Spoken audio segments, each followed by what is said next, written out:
Enggak, maksud saya ini kekonyolan kawan-kawan jenderal ini, Bapak Jenderal ini. Saya melihat bahwa Pak Prabowo tidak menggubris para purnawirawan jenderal. Setuju, dia akan sangat terbuka untuk menetapkan dengan cepat tidak setuju. Seperti Saudara Bakumina menyampaikannya. Nah sekarang, apakah Pak Prabowo melakukan yang sama? Enggak, dia enggak menerima, enggak menolak. Setelah mantan preman Hercules takluk, meminta maaf secara terbuka di publik dan bahkan mencium tangan salah satu mantan jenderal yang dia hina di media sosial, kini, relawan Jokowi yang lain, Sylvester Matutina kembali mempertontonkan ketidakmampuan menyusun literasi yang berakhlak dan berilmu, lagi-lagi ketika mengeluarkan pendapat terkait aktivitas para mantan perwira angkatan bersenjata. Para relawan yang terbiasa hidup di dunia keras ini tidak mampu membedakan antara membungkam sesama preman dengan mengkritisi para pelaku demokrasi.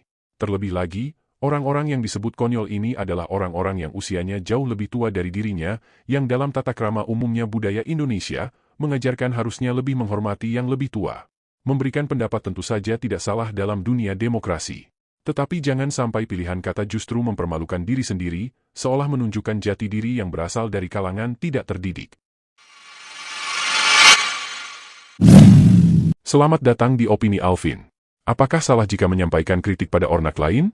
Undang-Undang Dasar 45 Pasal 28E sangat jelas memberikan hak dan kebebasan dalam berserikat, berkumpul dan termasuk mengeluarkan pendapat. Dan apa yang dilakukan oleh Sylvester memberikan pendapat tidak setuju dengan pendapat para purnawirawan yang mengusulkan untuk memberhentikan Gibran adalah perbuatan yang sudah sesuai hukum. Sayangnya, kebebasan berpendapat Sylvester seolah justru ingin membungkam kebebasan berpendapat orang lain ketika menyebut tindakan para purnawirawan ini adalah perbuatan konyol.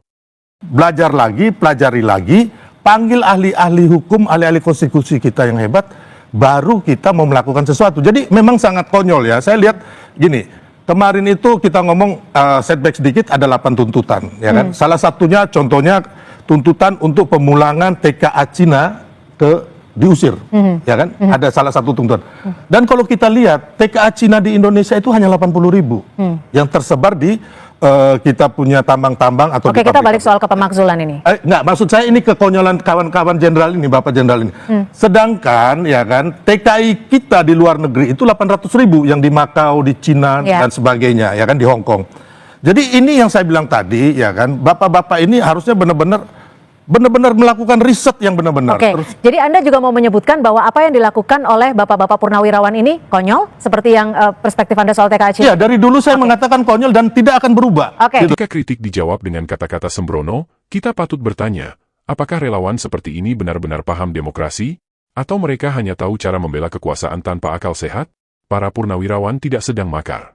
Mereka tidak angkat senjata. Mereka hanya angkat suara. Dan itu sah menurut konstitusi. Purnawirawan adalah bagian dari rakyat. Mereka berhak bicara. Dan ketika suara mereka dibungkam oleh ejekan, itu bukan hanya penghinaan terhadap individu, tapi terhadap demokrasi itu sendiri. Kalau memang Gibran tak layak dimakzulkan, bantah dengan data.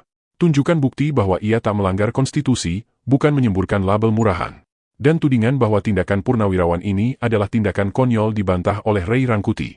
Bagi Ray Rangkuti, para purnawirawan ini bukan hanya menjalankan haknya dalam mengeluarkan pendapat, tetapi pendapat mereka justru punya landasan hukum yang kuat dan layak diperhitungkan. Bagi bangsa Indonesia adalah, ya seperti yang kita alami saat ini kan, ada orang yang menganggap bahwa proses pencalonan Saudara Gibran itu melanggar konstitusi. Nah itu menjadi kerugian perdebatan kita sampai saat ini kan, nggak clear tuh. Oleh karena itu mau diuji melalui proses politik, salah satunya adalah permintaan untuk Saudara DPR untuk memakzulkan Saudara Gibran. Oke, tetapi maaf Bang Ray, saya potong. Kalau kita kalau di DPR ini, nanti kan usulan ini masuk di DPR, namun ada syaratnya juga, minimal 2/3 anggota harus hadir, dalam artian kuota quorum. Nah, tapi kan hampir 80% ini koalisinya pendukung Gibran di DPR. Ini politik. Ini politik. Jadi yang menarik sebetulnya dari peristiwa ini, ya, karena kita belum mendengar penolakan yang kuat, ketat ya dari para pendukung koalisinya Gibran terkait dengan masalah ini. Bahkan Presiden sekalipun seperti tidak memberi sinyal bahwa yang beliau menolak rencana keinginan dari para purnawirawan untuk mengajukan pemakzulan Saudara Gibran. Jadi saya kira kenapa bergulir terus sampai ke sini sekarang, di mana para mantan purnawirawan ini mengusung terus surat ini sampai ke DPR gitu.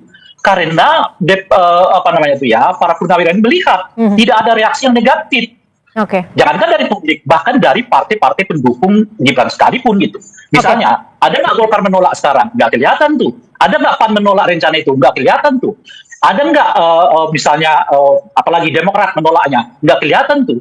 Dan bahkan apakah Presiden secara tegas menolak rencana itu? Nggak ada. Berarti menurut Anda masih ada peluangnya dari DPR sendiri ataupun dari Presiden Prabowo? Saya kira posisinya 50-50. Salah satu alasan kuat Purnawirawan mengajukan pemaksulan Gibran adalah fakta hukum bahwa Gibran lolos sebagai calon tidak sesuai dengan konstitusi. Ada dua peristiwa hukum yang melandasi.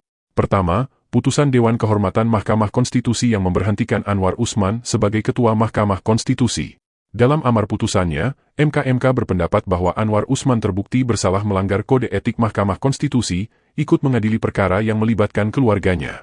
Di sini, Dewan Kehormatan seolah ingin menegaskan bahwa lolosnya Gibran sebagai calon presiden adalah hasil kejahatan hukum yang disebut kolusi dan nepotisme untuk menguntungkan pribadi dan keluarga sendiri.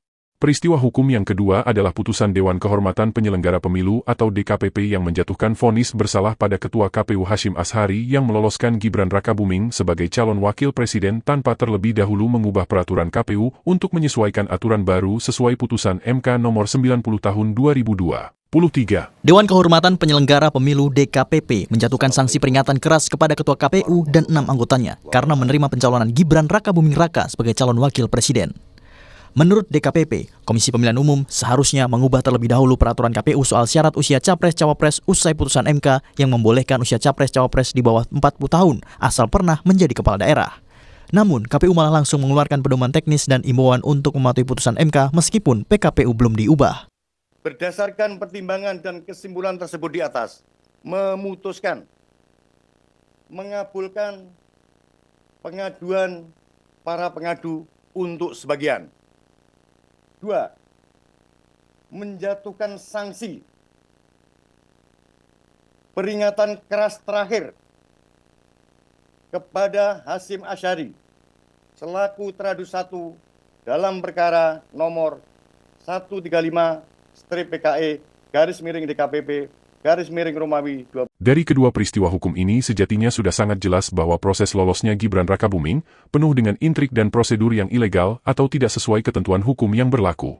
Fakta-fakta inilah yang menggerakkan hati para mantan perwira tinggi TNI untuk menegakkan marwah bangsa dengan kembali ke semboyan bahwa hukum adalah panglima.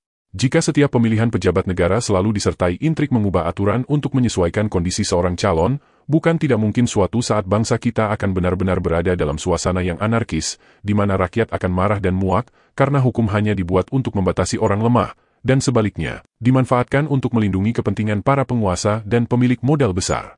Hukum sejatinya diberlakukan adil buat semua orang.